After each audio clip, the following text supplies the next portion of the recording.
Très important, les renoncements. Quelqu'un qui veut demeurer dans la présence de Dieu, vivre la gloire de Dieu, vivre les bonnes choses de Dieu, tu dois te renoncer à toi-même.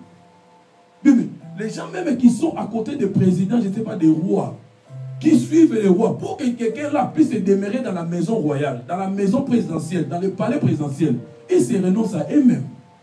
Ils doivent suivre ce que le président ou le roi dit à tout moment. Alléluia. Nous devons nous renoncer à nous-mêmes. Mais c'est ce qui bloque aujourd'hui la puissance de Dieu dans l'église. C'est ce qui bloque aujourd'hui la gloire de Dieu dans l'église. Pourquoi? Parce que nous ne renonçons pas à nous-mêmes, mais nous regardons nos capacités à nous.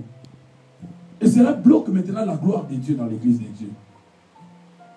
On se confie à nos capacités intellectuelles. On se confie à nos capacités physiques, je ne sais pas, à nos rangs sociaux. C'est pour cela aujourd'hui, la gloire de Dieu n'est pas manifestée dans l'église de Dieu. Mais celui qui veut me suivre, qui se renonce à lui-même. Lui qui existait en forme de Dieu, il n'a pas regardé ce qu'il était. Il était égal à Dieu. Mais il s'est fait comme une proie. Amen. Amen. Amen.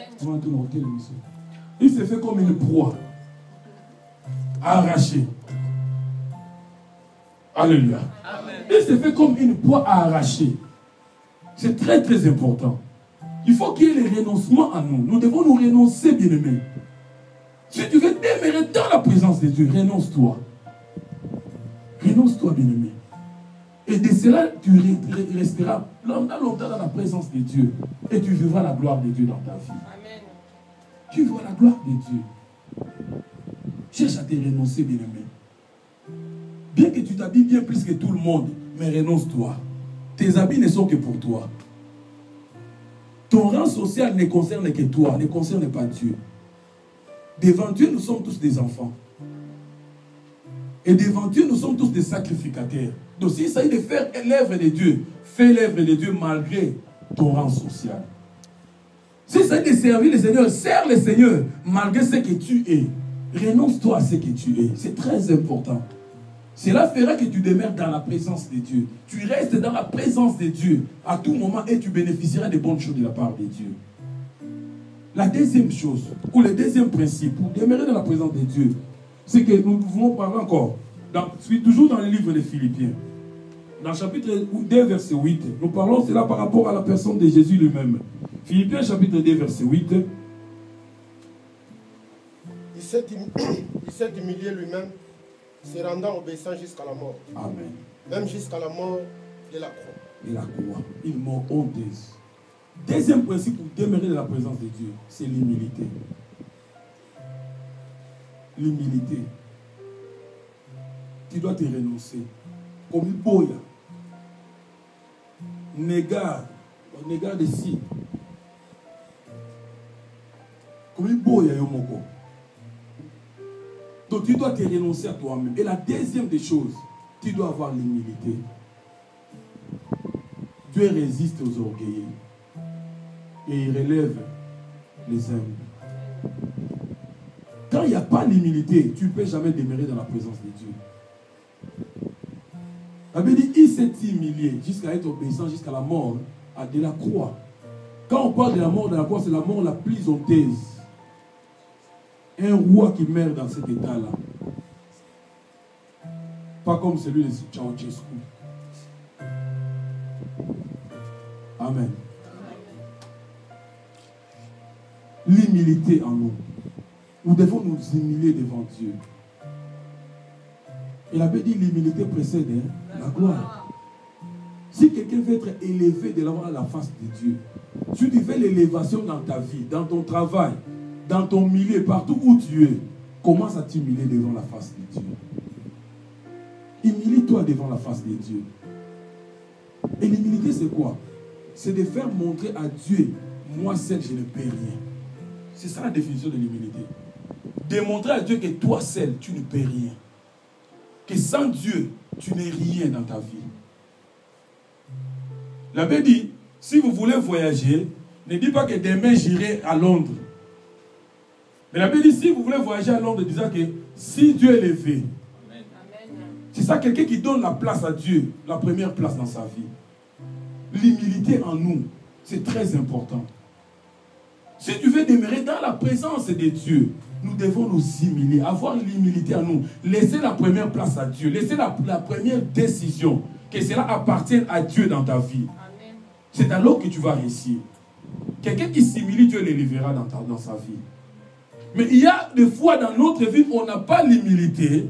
Et quand il n'y a pas l'humilité, il n'y a pas l'élévation. C'est pour ça que tout ce que nous attendons de la part de Dieu, jusque-là, nous ne parvenons pas à recevoir cela. Pourquoi? Parce que nous ne nous humilions pas devant la face de Dieu.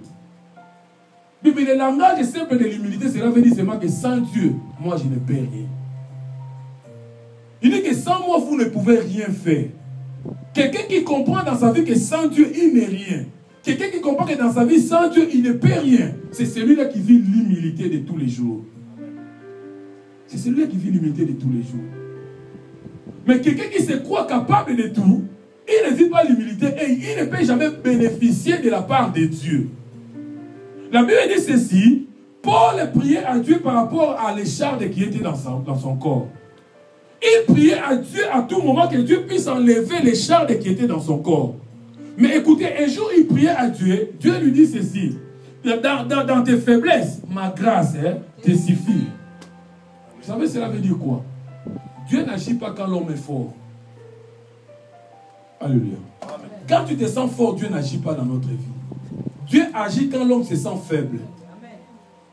Quand tu te sens faible, c'est alors que l'action de Dieu, l'assistance de Dieu est complète dans ta vie. C'est pour cela que ces jours-là, quand Gédéon était allé en combat, Gédéon ramenait 3000 personnes pour aller combattre.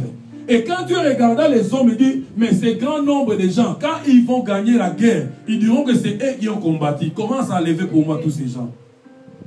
Dieu travaille avec les faibles, non avec les forts. Alléluia. Amen. Mais parmi les 3000, il était resté seulement 300 personnes pour aller combattre les gens qui étaient comme les sables de la mer. Il dit, si tu gardes ces 3000 personnes, quand ils iront combattre, ils diront que c'est eux qui ont combattu et qui ont gagné. Mais enlève-moi les restes et laisse-moi seulement 300 personnes. Et il répond ceci à Paul, il dit, dans tes faiblesses, ma grâce te suffit. Quand tu te sens faible, c'est alors que moi je répands ma grâce sur toi.